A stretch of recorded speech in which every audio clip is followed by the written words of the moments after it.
بسم اللہ الرحمن الرحیم۔ دل و جان قربان آقا صلی اللہ علیہ وسلم پر۔ محترم سامعین، پاکستان آج بہت مشکلات کا شکار ہے۔ معاشی طور پر پاکستان انتہائی گمبھیر صورتحال سے گزر رہا ہے۔ اس کی بہت سی وجوہات ہیں، اس میں جو سب سے بڑی وجہ ہے وہ ہمارا انرجی سیکٹر کا کرائسس میں جانا ہے۔ ہمارا جو انرجی سیکٹر ہے انتہائی مسائل کا شکار، اور انرجی سیکٹر ایک ایسا سیکٹر ہے جو وفاق کو مقروض کیے ہوا ہے۔ جو حالیہ کی رپورٹ آئی ہے اس کے مطابق پاکستان میں جو انرجی سیکٹر، بجلی کا جو خاص طور پر شعبہ ہے، وہ 2.6 کھرب روپے کے خسارے میں ہے۔ یعنی وفاق 2.6 کھرب روپے کا مقروض ہے بجلی سیکٹر کی وجہ سے۔ اسی طرح ہمارا جو دوسرا سیکٹر ہے انرجی کا وہ ہے گیس۔ گیس میں پاکستان اس وقت ہمارا وفاق وہ تقریباً 500 ارب روپے کا مقروض ہے۔ اب اس میں بہت سی وجوہات ہیں۔ ایک تو ہماری حکومتوں کی ناقص پالیسیاں ہیں۔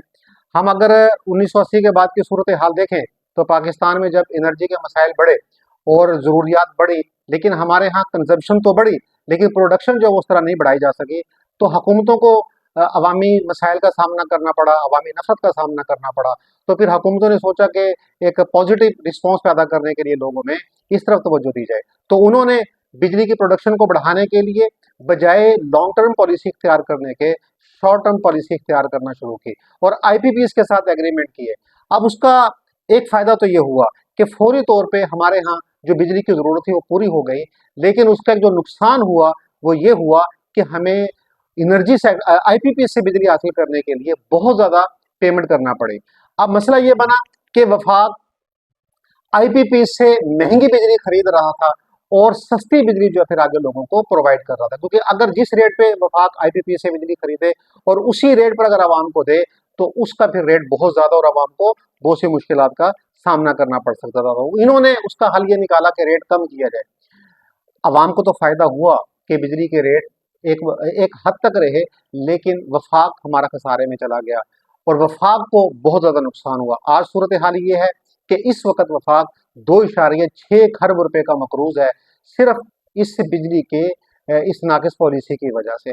اب حکومت اس کو حل کرنے جا رہی ہے، اس کے لیے حکومت کوشش کر رہی ہے، لیکن محکمے کے جو ملازمین ہیں ان کو بھی مسائل کا سامنا کرنا پڑ رہا ہے۔ ان پر ایک تلوار لٹکی ہوئی ہے، جاب کے حوالے سے متضاد قسم کی خبریں چل رہی ہیں۔ حکومت ملازمین کو نکال رہی ہے یا ان کو سرپلس کر کے کسی دوسرے ڈپارٹمنٹ میں بھیج رہی ہے، یا جیسے یہ میپکو وغیرہ جو کمپنیز ہیں ان میں بھیج رہی ہے، اور پھر وہاں پہ کیا ان کو بینیفٹس ملیں گے، کن ٹرمز اینڈ کنڈیشنز پر ان کو وہاں پہ رکھا جائے گا، یہ ایک الگ بحث ہے، یہ ایک الگ جو ہے وہ موضوع ہے۔ لیکن بہرحال ملازمین بھی مسائل کا شکار ہیں اور عوام بھی مشکلات کا شکار ہو گئی ہے۔ اب اس خسارے کو پورا کرنے کے لیے حکومت نے جہاں پہ یہ ملازمین کے حوالے سے پالیسی اختیار کی ہے اور ملازمین کے اندر ایک بے چینی بڑھی ہے، وہیں پر حکومت اس خسارے کو کم کرنے کے لیے بجلی کے ریٹس بھی اس نے بڑھا دیے، اور پچھلے خاص طور پر 1.5 سال سے بجلی کے ریٹ جس شرح سے بڑھے ہیں تو عوام کی مشکلات میں شدید ترین اضافہ ہوا ہے۔